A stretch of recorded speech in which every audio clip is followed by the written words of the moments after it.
Rashtrawadi Congress party Sharadchandra Pawar गटाचा उमेदवार होतो। गेली 5 ते 7 वर्षे मी पक्षामध्ये काम करत असताना माझं सध्याचं पद राष्ट्रवादी विद्यार्थी काँग्रेस महाराष्ट्र प्रदेश सचिव हे माझा पद होतं आणि पक्षश्रेष्ठींनी माझा खूप दिवसापासून विचार करून दररोज मला सांगत होते की तू अर्ज भरून घे, अर्ज कंप्लीट कर, तुला 100% तुला आम्ही तिकीट देणार आहोत। सगळ्या गोष्टी मी केल्या, अर्ज भरून घेतला। तसंच सकाळी आज 8 वाजता फोन आला, तुझा अर्ज पूर्ण झाला आहे का? हो झालं म्हणलो।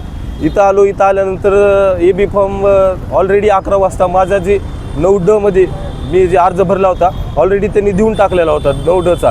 मी 3 वाजेपर्यंत फोन केला त्यांना, नंतर तर फोन त्यांचा स्विच ऑफच करून ठेवले। 3 ते 4 वाजेपर्यंत 1 तास मी त्यांचा वाट बघितलो इथं, तरीही त्यांचा काही मला निरोपच आला नाही। शेवटी म्हणले आपण विचार करू। टाईम निघून गेल्यानंतर विचार करण्यामध्ये काय अर्थ नव्हता।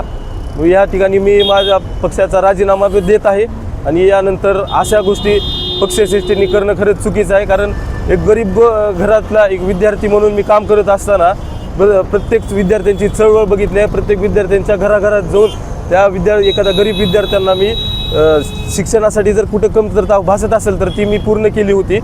शेतकरी पुत्र आहे मी। घरी जर विचार केला तर आता परिस्थिती एकदम नाजूक असताना सुद्धा ह्यांनी मला पैसे भरून अर्ज भरण्यासाठी सांगितले, पण ही असं करणं त्यांचं चुकीचं होतं। आणि इथं सगळे बारीक सारीक मुलं आहेत, ह्यांच्या सगळ्यांनी कॉन्ट्री करून आम्ही पैसे तिथं अर्ज भरला होता। मला त्यांनी स्वतः सांगितले होते की तू काहीच काळजी करू नकोस, तुला मी अर्ज AB फॉर्म देतो, तुला निवडून आणायचा प्रयत्न मी करतो। तरी त्यामध्ये त्यांनी मला हे केलं।